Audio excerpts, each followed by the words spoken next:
Glória a Deus. A gente sempre começa com o que a gente chama de gotinha de sabedoria. Uma palavra de reflexão, 5 minutos, para a gente aplicar no dia a dia. Hoje nós vamos lá em Daniel, livro do profeta Daniel, capítulo 3.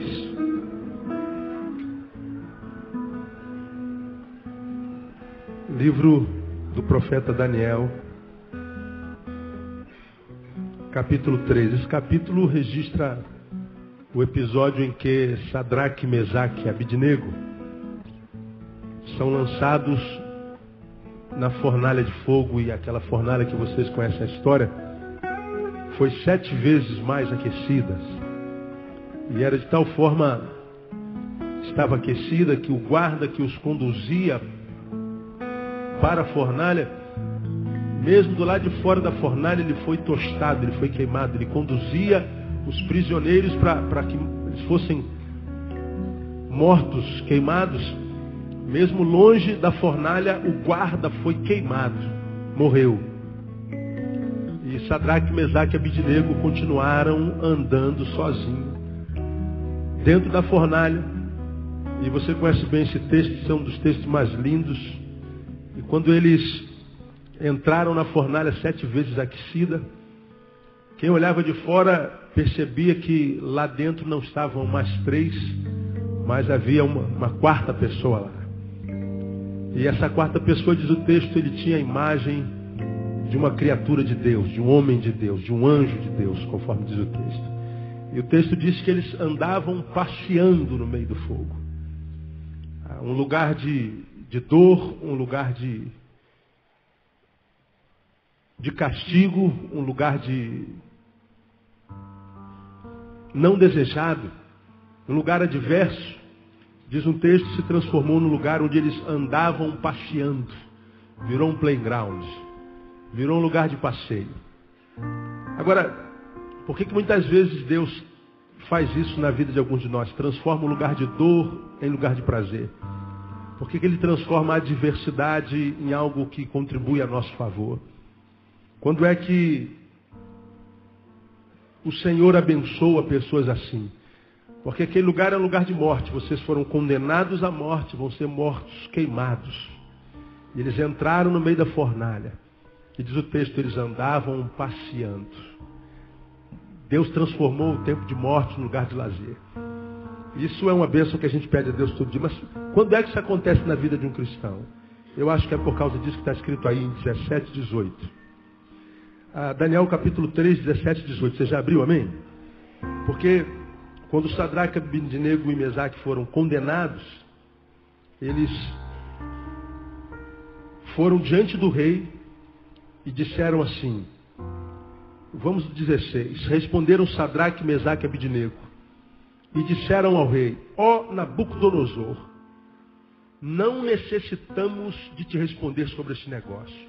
Aí eles declaram, eis que o nosso Deus, a quem nós servimos, pode nos livrar da fornalha de fogo ardente, e Ele nos livrará da tua mão, ó rei.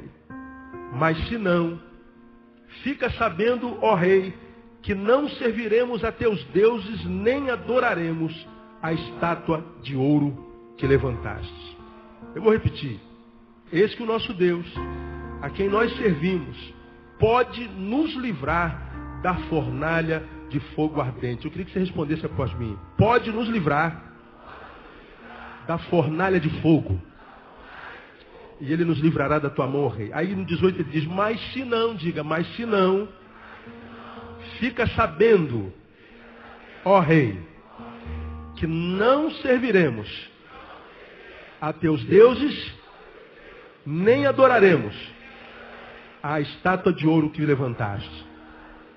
Puxa, essa palavra é tremenda. Senta um pouquinho, deixa eu pensar com você aqui sobre esse texto aqui. Esse tipo de crente, ele quase que inexiste hoje.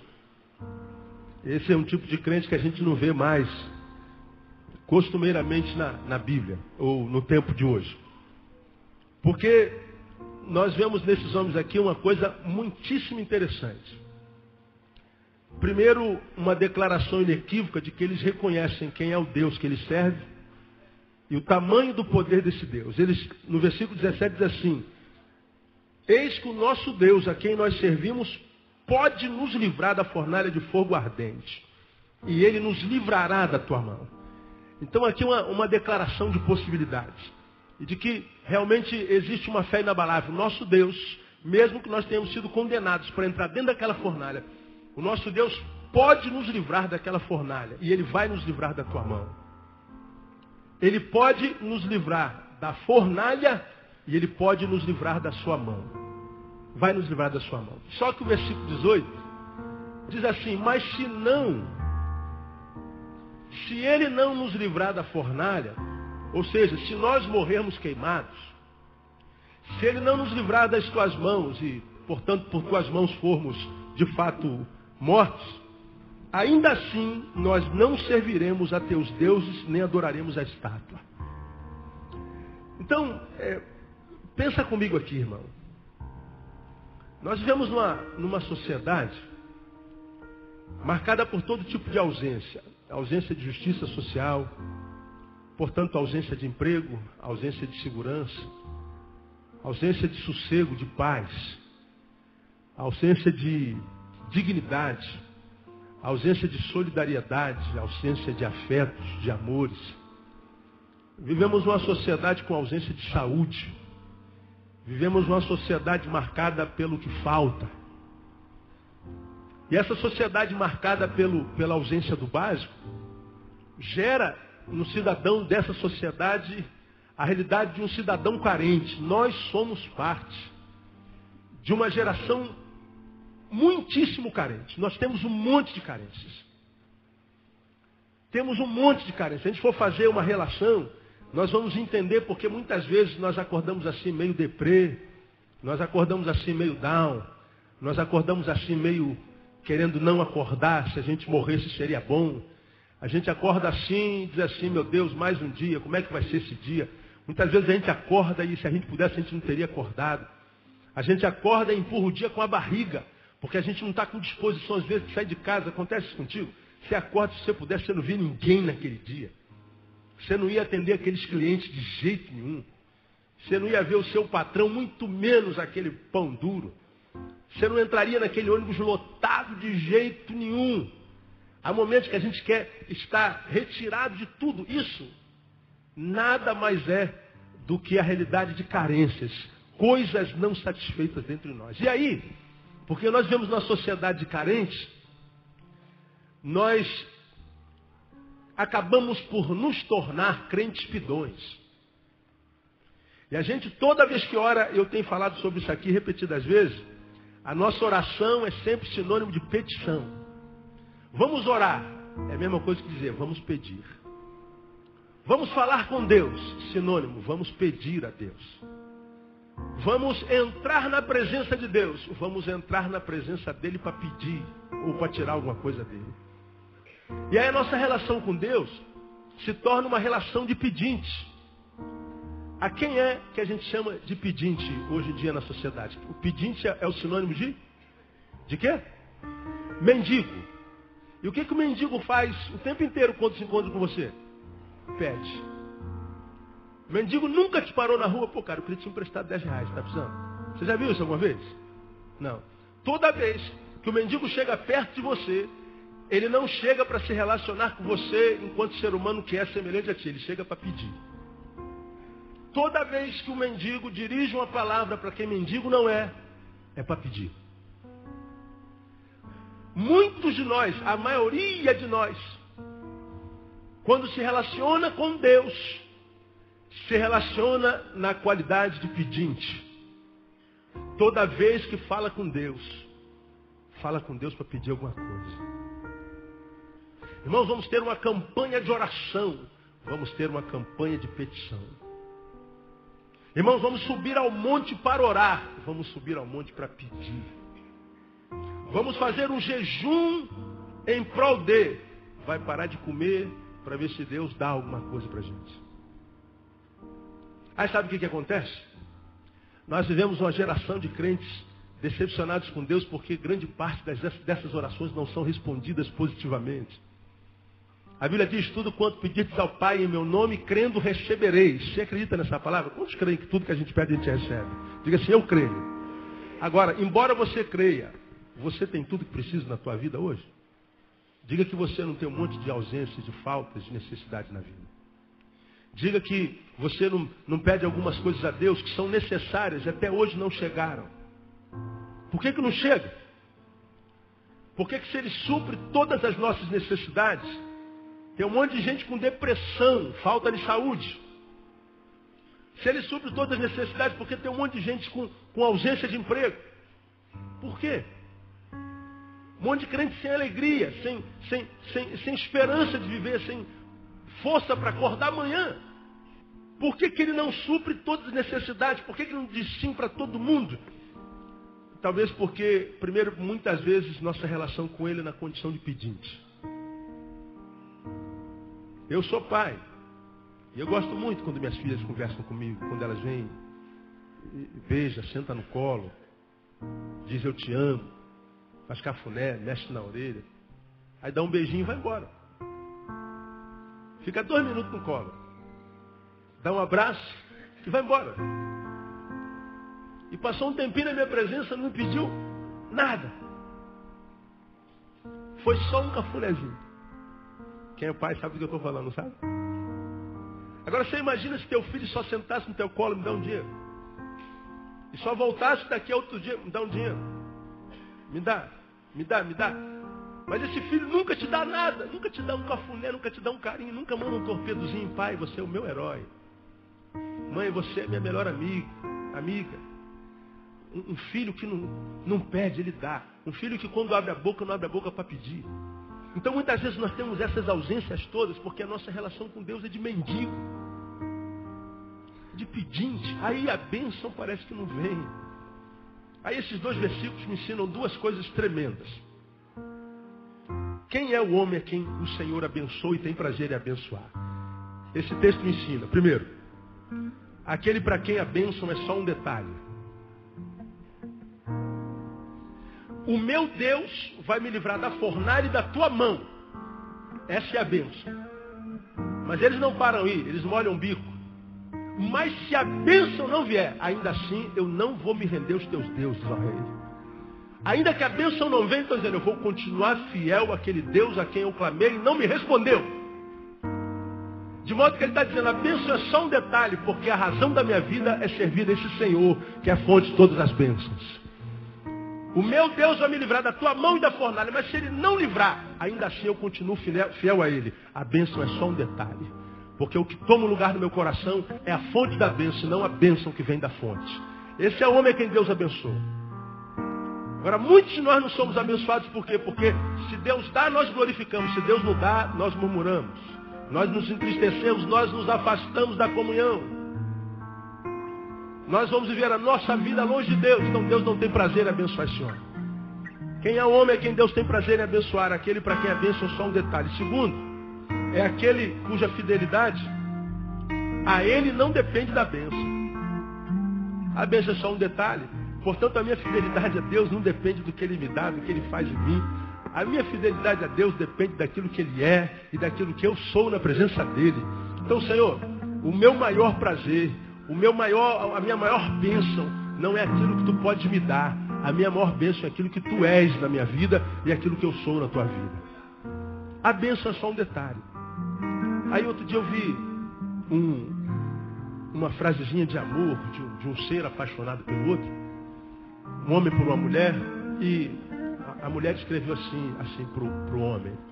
O homem escreveu assim para a mulher. Quando eu estou longe de ti, eu não sinto a priori falta de ti. Eu sinto falta daquilo que eu sou quando estou contigo. Eu não sinto falta só de ti. Eu sinto falta daquilo que eu sou quando eu estou contigo.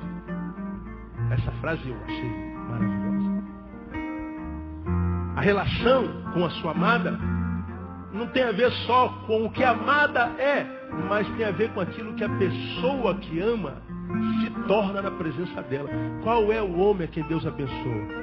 É aquele que ama a Deus de tal forma e diz, Senhor, Tu não precisas me dar nada. Porque aquilo que eu sou, quando estou na tua presença, já é tudo que eu preciso para me sentir um ser abençoado. De modo que a bênção é só um detalhe. E aquele para quem a bênção é só um detalhe, irmão, vai chover bênção. Porque o Senhor sabe que se a bênção se tornou um detalhe, o número 1 da vida dele se chama nosso Senhor Jesus Cristo, que é a fonte de todas as bênçãos. Então deixa eu falar para você aqui, terminando nossa gotinha de sabedoria. Se você está na tua vida pedindo uma bênção, uma coisa a Deus há muitos anos, isso não chega. Faz campanhas, jejuns, aumenta a oferta, aumenta a frequência no culto, faz. Reunião, ajuntamento, evento. E não acontece, a vida acontece, continua a mesma coisa. Talvez você esteja se relacionando com Deus na qualidade de pedinte. Deus está te falando nessa noite, filho, vê se você consegue entrar na minha presença sem tentar tirar nada de mim. Vê se você consegue entrar na minha presença só por causa da minha presença. Vê se você consegue gozar mais da minha presença do que naquilo que eu te dou. Senta no meu colo, faz um carinho na minha orelha, faz um cafuné na minha cabeça, dá um beijinho no meu pescoço, filho, faz qualquer coisa, manda um torpedinho para mim de amor. Fala comigo sem me pedir nada, deixa de ser mendigo, deixa de ser pidão. Aí se você conseguir se relacionar com Deus nessa perspectiva, não do pedinte, mostrando que a bênção é só um detalhe, aí é só preparar a mesa, porque vai chover bênção na tua vida, no nome de Jesus. Porque o Senhor sabe que teu coração nunca vai ser tomado pela bênção. Eu quero profetizar uma relação assim, tua com Deus, no nome de Jesus. Deixemos de ser mendigos de Deus e passemos e assumamos a qualidade de filhos. E filhos que estão sentados à mesa, porque se a mesa é de Deus, a mesa é farta. E a gente não precisa mais de pedir as migalhas que caem dessa mesa. Porque Deus nos abençoará com toda sorte de bênçãos espirituais. Que Ele faça assim na tua vida, no nome de Jesus. Quem recebe, aplaude Ele bem forte, porque Ele é tremendo. Aleluia. Nós estamos ministrando na quarta-feira sobre o pão de Deus. Quando é que Deus o multiplica? Já aprendemos que o pão, no episódio da multiplicação dos pães, de Marcos capítulo 6, não é só a representação do pão de trigo que sacia a fome, mas é a representação de tudo que é básico na vida, porque o ser humano não precisa só de pão, ele precisa de água, ele precisa de vestimenta, ele precisa de afeto, ele precisa de amizade, ele precisa de descanso, de lazer. E quando o Senhor multiplica o pão, Ele está dizendo, olha, o básico na vida de vocês não vai faltar. Eu sou o Deus que multiplica isso na vida de vocês. Eu sou o Deus que pode fazer muito mais abundantemente além daquilo que vocês possam pedir ou pensar.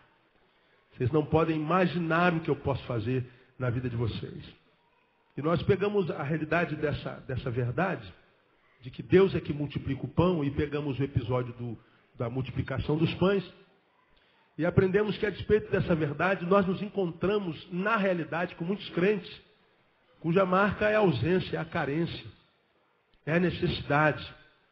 Nós temos nos encontrados com muitos crentes, não são poucos, que são crentes que se relacionam com a religião, mas os rios de água viva, prometidos na palavra, não fluem do seu interior.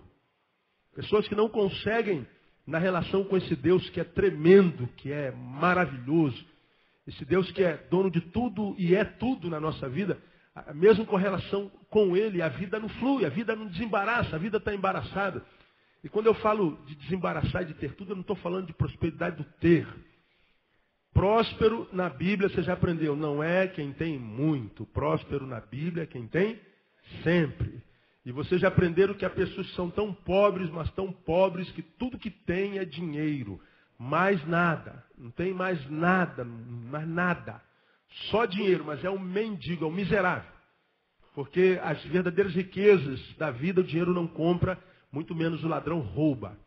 Então não adianta ter $1 bilhão no banco, não tem ninguém que ame você pelo que você é. Só está do teu lado porque você tem. Não tem ninguém que admire você, que te dê afeto, que te dê carinho, que esteja do teu lado independente do que você possua. Então nós estamos falando das riquezas do ser, do fato de ter alegria, de dormir bem, de acordar bem, de ter tanta liberdade, desapego das coisas, que você pode curtir cada coisinha da vida, você pode curtir o pássaro, você pode curtir a grama, você pode curtir o verde, você pode curtir a amizade, seja de quem for, na simplicidade, você vai sentar à mesa, vai comer pão com ovo, e vai sair dali como quem comeu no porcão um rodízio e de graça. Né? A gente vai celebrar tudo na vida, porque há muita gente que precisa que coisas grandes aconteçam na vida para que eles sejam felizes. São pessoas que estão atrás do que eu preguei domingo passado. Eles estão atrás de macro coisas, de coisas fenomenológicas. Vai acontecer algo tremendo. A gente ouve essas profecias o tempo inteiro na igreja. Olha, irmão, Deus vai fazer algo muito tremendo na tua vida. Deus vai fazer algo muito grande na tua vida. E a gente ouve isso todo dia.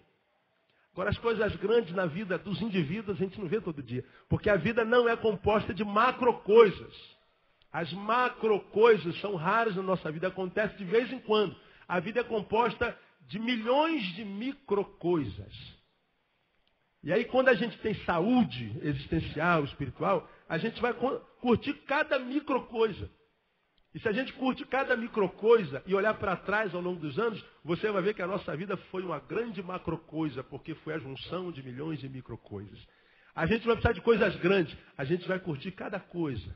Cada coisinha, detalhes, a vida se manifesta nos detalhes. Mas até esses detalhes, na vida de tantos crentes, faltam. O que sobra é angústia, depressão, mentira. Gente que se relaciona com a religião, mas na solitude, na solidão, o que sobra é solidão que carcome. É a máscara que se veste, é uma vida tenebrosa. Eu posso falar isso com toda autoridade, irmãos. Eu atendo gente todo dia, o dia inteiro. Há 18 anos, caminhando lá para os meus 20 anos de ministério. E essa multidão que compõe essa comunidade, outra multidão de gente que não compõe essa comunidade, mas nos ouve 3, 4 vezes por dia. Hoje eu recebi um telefonema lá de Portugal, a mulher não resistiu, ela ligou. Hoje ela ouviu 6 sermões. Está um deserto tão profundo que ela achou o site da igreja, achou o Igeva, jogou meu nome no Google, viu 200 sites que tem mensagem, ela está comendo essa mensagem, bebendo essa mensagem, está comendo isso. Ela ligou lá de Portugal para dizer o quanto tem sido bom a palavra, porque ela está no deserto existencial. E esse deserto não existe só em Portugal, existe aqui dentro. Pessoas aqui dentro, como é que você está, irmão? Estou bem. Agora você pergunta assim, esse bem é de verdade? Mais ou menos, pastor. Não é tão bem assim, não. Se a gente, né? Não quer dizer que a gente está bem a vida inteira, mas a gente não pode estar mal a vida inteira. Deus traz equilíbrio para a nossa vida. Ele multiplica o pão, ele multiplica o básico. Agora, o que nós aprendemos já nesses dias? Quando é que Deus multiplica o pão? Aprendemos na quarta-feira passada. É quando esse pão, que ele multiplica na nossa vida e dá à nossa vida como suprimento, nada mais é do que a devolução do que nós mesmos lhe entregamos. Ele multiplica o pão que está aqui na minha mão, porque esse pão nada mais é do que a produção, nada mais é do que a devolução daquilo que eu mesmo entreguei na mão dele. Veja, quando Deus alimentou aquela multidão de quase 15 mil pessoas, a partir de 5 pães e 2 peixinhos, ele só pôde multiplicar porque aqueles 5 pães e 2 peixinhos foram colocados na mão dele. Deus só pode multiplicar o que a gente coloca na mão dele. Você pode repetir comigo? Deus só multiplica o que eu coloco na mão dele. Por isso, vida profissional de muita gente está falida. Monta 200 empresas, vai falir 200 empresas.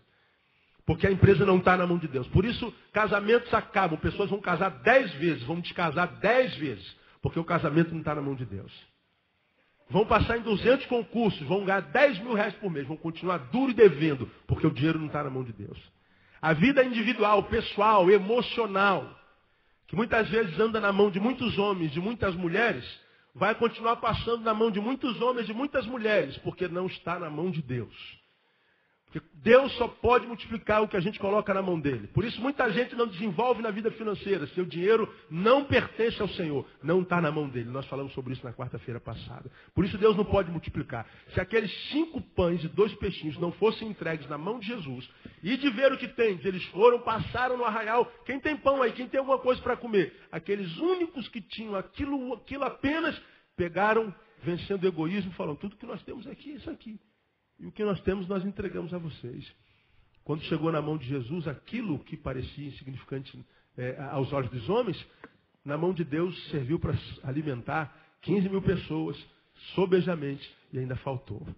Precisamos colocar na mão de Deus. Segundo, o pão de Deus, quando é que ele multiplica? Falando sobre esse pão. Como é o pão de Deus? O pão de Deus, ele é trabalhoso.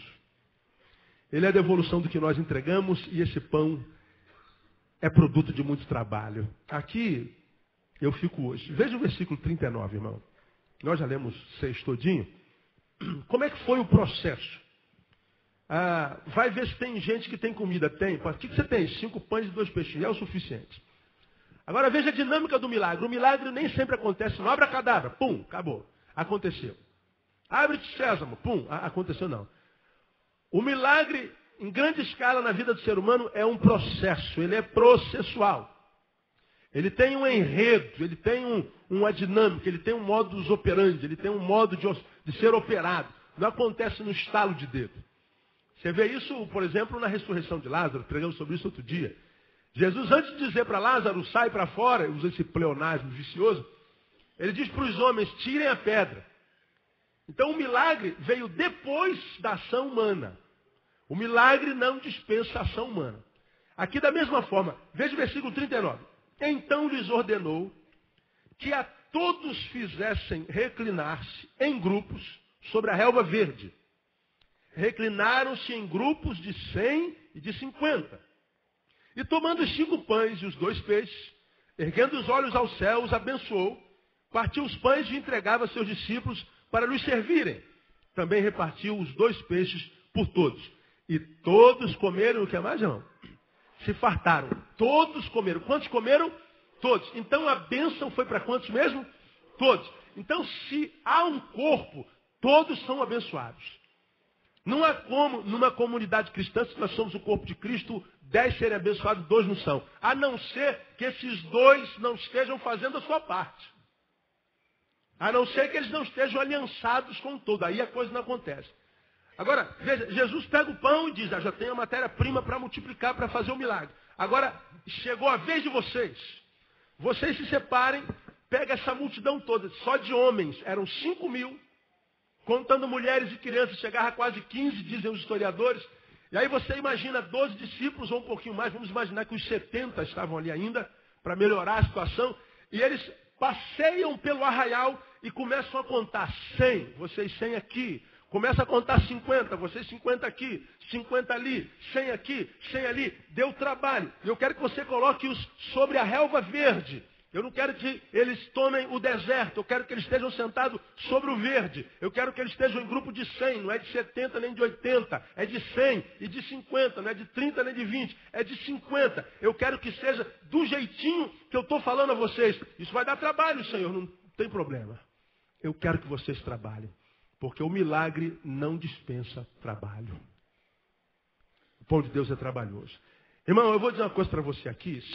Se a carapuça não serve a você, então você não vai ficar chateado comigo. Deus não tem compromisso com vagabundo. Pergunta, irmão, doutor, essa palavra é para você, irmão? Pergunta ele. Aí você começa a lembrar de uns crentes que você conhece aí, né, meu? Pastor, eu vivo pela fé. E que fé? De que fé você está falando? Fé do irmão que está do teu lado, que te dá uma ofertinha de vez em quando. É o crente da aba. Aba pai, pastor? Não, é da vagabundagem mesmo. Não é do pai, não. É o camarada que não quer trabalhar. É o camarada que não quer estudar. É o camarada que, em função de estar fazendo a obra de Deus, na verdade, a obra de Deus é um refúgio. Porque ele não gosta de criar calo na mão. Ele não gosta de pegar no cabo da enxada. Ó, irmão, ore por mim porque eu estou procurando um emprego. Aí tem os empresários da igreja, irmão. O que você sabe fazer? Olha, irmão, eu pela fé não sei fazer nada. Não sabe inglês? Não. Sabe mexer no computador? Não. Fez algum curso no Senac? No Senai? Não. Então realmente você não sabe fazer nada. Bom, eu tenho lá para serviços gerais. Aí o cabra fala assim, eu vou orar ao Senhor. Aí ele volta, um mês depois, fala assim, olha, Deus me disse que serviços gerais não é para mim, irmão, tem que ser um serviço específico. Aí aparece outro empresário da igreja, ou então alguém que conhece um empresário não sei de onde, fala assim, irmão, tem um trabalho de ascensorista lá, de porteiro. Tem um trabalho assim, qual é o salário, irmão? R$600. R$600 não é um salário digno para um homem de Deus como eu.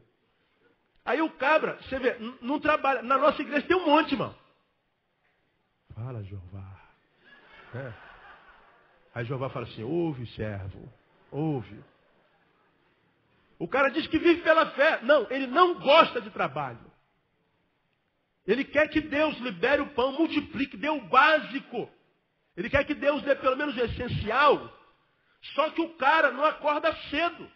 O cara não quer estragar o couro da mão.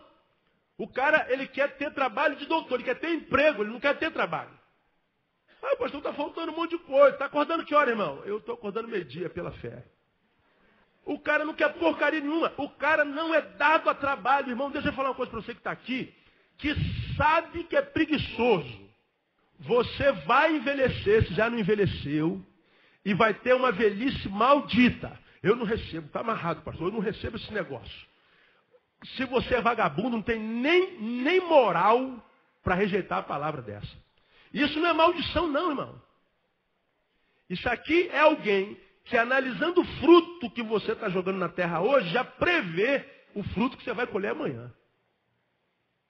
Porque se eu não trabalho, eu não semeio. Se eu não semeio, portanto, eu não estou plantando. Se eu não planto, eu não come. Porque a Bíblia diz, tudo o que o homem semear, que diz o restante do texto, isso também ceifará. E se o homem não semear? Não ceifa, não colhe. Isso é muito bom que os adolescentes ouçam, que os jovens ouçam. Para que entendam e percebam que não vão ser adolescentes a vida inteira. Papai não vai pagar cuequinha a vida inteira. Mamãe não vai cozinhar a vida inteira. Vai chegar uma hora que o pai vai falar assim, ô moleque, você vai trabalhar ou não vai, pô? De hoje para trás eu tive prazer em pagar para você porque tu era moleque. Agora tu cresceu e aí eu vou ficar pagando você o resto da vida? Pronto. Aí a relação de pai e filho já começa a se virar celeumática. Deus, ele opera o milagre, ele libera o básico. Ele multiplica o pão. Mas veja que o pão que ele multiplicou foi depois de que os discípulos, os apóstolos, trabalharam, tiveram muito trabalho, suaram a camisa, gastaram tempo tentando organizar. Depois o milagre foi operado. Você pode ver na Bíblia, não há milagre solto na Bíblia, irmão. Porque o milagre não dispensa o trabalho. E eu quero levar vocês lá a Josué capítulo 1. Deixa eu mostrar uma coisa muito interessante a vocês em Josué capítulo 1. Josué 1. Você imagine, você foi nascido e criado aos pés de Moisés. Olha quem é o cara. Moisés é aquele homem que Deus usou para ir falar a Faraó. Olha, eu sou, me enviou até você, ele mandou largar esse povo embora aí. E o homem lá não libera o povo. Moisés fala assim, ó, se o senhor não liberar, o senhor vai penar, meu, vai por mim. E ele não liberou. Aí vieram as 10 pragas. Moisés é aquele cara que jogava a vara, virava cobra. Moisés é aquele que batia com um cajado no mar, o mar se abria. Que ele falava que vinha mosca, que vinha sapo, que a água ia transformar em sangue, transformava em sangue. Que a lua ia ficar vermelha, a lua ficava vermelha. As 10, os primogênitos vão morrer, morria todo mundo. Moisés falava e acontecia. Josué, ele foi criado vendo Josué trabalhar, vendo Moisés trabalhar. Josué viu Deus usando Moisés de uma forma tremenda. Moisés era ídolo para Josué. De repente, Josué ouve de Deus o seguinte, olha, Moisés vai deixar o cajado, Moisés vai largar o pastorado. Sabe quem vai substituí-lo, Josué? Eu não faço a menor ideia, Senhor. Você. Como? Como? Olha o ministério que esse homem desenvolve. Olha a relação que esse homem tem com Deus. Olha o poder e a autoridade que ele tem diante dessa multidão toda. Como é que eu, um moleque, vou substituir um homem desse aí, meu Deus do céu? Tem gente que quando vem pregar aqui no meu púlpito treme. Imagina diante de Moisés. Aí, para que aquele menino chamado Josué acreditasse que o chamado de Deus era verdadeiro e que Deus iria capacitá-lo, Deus faz o seguinte com ele. Olha lá, Josué 1. Depois da morte de Moisés, servo do Senhor, falou o Senhor a Josué, filho de Nun, servidor de Moisés, dizendo, Moisés, meu servo, é morto. Levanta-te, pois, agora, passa este Jordão, tu e todo este povo, para a terra que eu dou aos filhos de Israel. Todo lugar que pisar a planta do vosso pé, leia comigo. Vos dei, como eu disse a Moisés, desde o deserto a este Líbano, até o grande rio, o rio Eufrates, toda a terra dos heteus e até o mar grande para o poente do sol, será vosso termo. Ninguém te poderá resistir. Quantos dias, irmãos? Todos os dias da tua vida, como fui com Moisés, assim serei contigo, não te deixarei, nem te desampararei. Olha a promessa. Quantos querem uma promessa dessa para a vida, irmão? Diga, ô Senhor, faz essa promessa.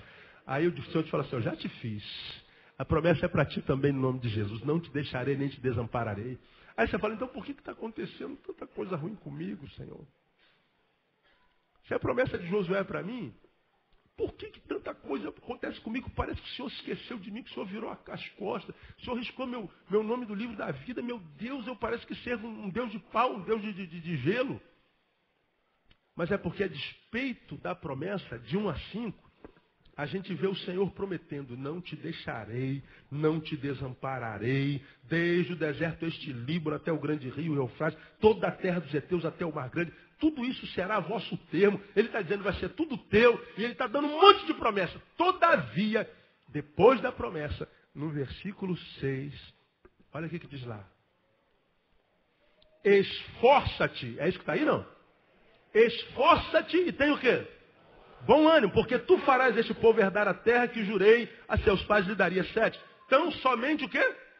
Esforça-te, tem muito bom ânimo, cuidando de fazer conforme toda a lei que o teu servo Moisés te ordenou. Não te desvie dela nem para a direita nem para a esquerda, a fim de que sejas bem sucedido por onde quer que andares. Não se apasse da tua boca o livro dessa lei, antes medita nele dia e de noite, para que tenhas cuidado de fazer conforme tudo quanto nele está escrito, porque então farás prosperar. Porque então farás prosperar o teu caminho e serás bem sucedido. Não te mandei eu? Aí ele diz o que de novo, irmão? Esforça-te, tem bom. Não te atemorizes, nem te espante, porque o Senhor teu Deus está contigo por onde quer que andares. Veja, o Senhor faz um monte de promessas, mas ele diz assim, quanto a você, Josué, o que você tem que fazer? Se esforça. Tem bom ânimo. Você vê que a promessa não vem solta. Oba, o Senhor fez a promessa, vamos para a praia. A promessa está aí, a palavra de Deus não volta atrás. Aquele que prometeu não pode mentir. E a gente vai dormir. A gente vai acordar meio-dia. O Senhor está dizendo que vai te colocar no lugar de honra. Ele vai te ajudar a ser o melhor neurocirurgião desse país. Opa, você é neurocirurgião. Agora, se você não for estudar, irmão, se você não parar de namorar um pouquinho, se você não dormir mais cedo um pouquinho, para pegar no livro, se você não for fazer um cursinho, se você não se esforçar, se você não se esquecer que não vai ser adolescente jovenzinho a vida inteira, se você não cair dentro, se você abrir mão de alguns anos para que você possa, durante todos os anos da tua vida, ter uma vida equilibrada em todas as áreas da tua vida, as promessas de Deus não chegam até você. Nós nos encontramos com uma geração de crentes que lembram a Deus o que Deus não fez sobre a vida deles o tempo inteiro. Crentes que acham que são... Não tem no telefone um serviço de despertador, não tem? Você dorme muito, nem o despertador te acorda, aí você liga lá, não sei para onde, não sei que número é. Ó, moço, me acorda aí, 5 horas da manhã. Aí tu bota o telefone do lado, bota o trim bem alto, daqui a pouco toca, aí tu 5 horas, acorda, acaba safado. Aí tu acorda. Eles lembram a você que você tem que acordar às 5. Muitos crentes têm essa relação com Deus. Deus, eu quero te lembrar que tu não fizeste o que tu prometeste. Deus, eu quero te dizer o que está faltando, que não devia estar faltando. Deus, eu quero te lembrar que tu estás atrasado. Eu quero te lembrar que o teu amor não está chegando até mim. Eu quero te lembrar que tu prometeste e não cumpriste. Você pode ter certeza que toda vez que você fala assim com Deus, Deus está falando contigo e você não está ouvindo. Eu sou o mesmo Deus de ontem, de hoje, e sou Deus eternamente. Nenhuma palavra que sai da minha boca volta vazia. Ela vai prosperar aquilo para o que ela foi liberada. Agora, quando é que isso acontece? Quando você faz a sua parte. Quando você trabalha. Quando você se esforça. Veja que a palavra de Deus se manifestou a Josué com promessas tremendas. São as promessas mais poderosas contidas na Bíblia. Mas 3 ou 4 vezes Deus diz, esforça-te. e tem bom ânimo. Depois diz, esforça-te e tem muito bom ânimo. Esforça-te de novo e tenha muito bom ânimo. Ele está dizendo, faz a tua parte, porque então você vai fazer esse povo prosperar em tudo para o que eu o chamei. Esforça-te. Senão o que sobra, irmão, é uma meia-idade, uma terceira idade marcada pela interrogação. O que sobra é frustração, é você olhar para a vida e perceber que mais da metade da tua vida já fugiu do teu controle, já passou dos 40. E aí tu olha para frente e você só tem a metade, só que nessa segunda metade você não tem mais força, vivacidade, não tem autoridade, teu corpo não te obedece tanto, o mercado de trabalho já não te quer mais, você é indesejado. Aí o que sobra é olhar para trás e falar, meu Deus, onde é que eu estava com a cabeça quando eu tinha 18, 19, 16, 20 anos? Essa é uma pergunta que você que é jovem tem que fazer. Onde é que eu estou com a cabeça agora que eu tenho 14, 15, 16, 18, 19 anos? Onde é que eu estou com a cabeça que eu não penso que daqui a pouco eu vou estar com 40? Eu sei que não é fácil estar com 18. Imaginar que vai ter 40. Parece que isso vai ser na outra encarnação, né? Do 18 para 40 parece que é uma vida enorme. Agora pergunta para o teu pai que tem 40, cara. Pergunta para o teu pai que tem 40. Teve uma irmã que veio apresentar o netinho dela ali, não foi, irmã? Aí veio lá um molequinho com o bonezinho dele. Aí André perguntou assim, quantos meses tem? 6 meses. Aí eu falei assim, caraca, minha filha está com 17 anos. Nasceu ontem. A mesma coisa, você não fala do seu filho? O pastor Noronha estava do meu lado. Aí eu falei, Noronha, lembra do molequinho, agora está casado lá, a mulher já está grávida. E se a Leila pensar, lembra não lembra, Leila? No colinho aqui, foi ontem. Foi ontem. Agora está te dando neto. Passa rápido. De modo que quando a gente imagina o pão, ter uma vida digna, não estou falando só de vida espiritual também. Porque não adianta ter uma vida espiritual muito sobrenatural, se o natural da vida não está tudo no lugar, não está equilibrado. Quero me mover no sobrenatural? Quero, mas como é que eu vou me mover no sobrenatural se o meu natural está uma porcaria? Não reverbera. Viver o sobrenatural nada mais é do que viver o natural sobrenaturalmente. A gente acha que viver o sobrenatural é ter experiências fenomenológicas o tempo inteiro, ver anjo o tempo inteiro. A gente acredita que esse pessoal que está na televisão está dizendo é verdade. Às vezes eu escuto alguns aí nas televisões evangélicas que o cara conta as mentiras que a gente é quase tentado acreditar porque ele está falando no nome de Jesus. Que era a espiritualidade, eu vi um anjo ali, e eu estava andando, eu senti o Espírito Santo me tirando da terra, e o Espírito Santo me levou em espírito para outra dimensão, e eu fico olhando aqueles caras com aquela espiritualidade assim, né, etérea, sobrenatural, e eu fico vendo os moleques, os crentes que não têm maturidade ouvindo, idolatrando aqueles homens todinho, e não sabe que viver sobrenaturalmente é viver o natural de forma sobrenatural. O povo da televisão diz que ser abençoado é ter $1 milhão. Oh, como é que Deus pode te dar $1 milhão? Sobrenatural é viver com um salário mínimo e não se corromper. Isso é sobrenatural. Ou abençoado é quem tem um Ford Fusion 0. Não. Abençoado e próspero é quem consegue andar de ônibus a vida inteira e dentro do ônibus dar glória a Deus. Isso é sobrenatural. Abençoado é quem tem filhos todos formados e médicos, engenheiros e não sei o quê. Não. Bem-aventurado é ter um filho que é gari. O outro trabalha numa loja, o outro está desempregado e ainda assim ter paz dentro de casa. Isso é sobrenatural também. Sobrenatural é ter uma pele lisa, cabelo liso, barriga lisa, corpo liso. Aí você vai ter estima. Não, sobrenatural é ter cabelo duro, tá gorda, e olhar no espelho e falar assim, ó, eu me amo porque essa é a imagem de Deus em mim. Isso é sobrenatural. Careca também, você pode ser abençoado mesmo careca. É isso aí. Agora a gente fica esperando. Abençoado é quem tem uma empresa que está rendendo $2 milhões por mês. Sobrenatural é ver a empresa falir e falar assim, Senhor, eu estou triste, mas meu coração não está na minha empresa, meu coração está no Senhor. E eu sei que o Senhor tirou daqui, mas o Senhor vai me dar alívio para a glória do teu nome.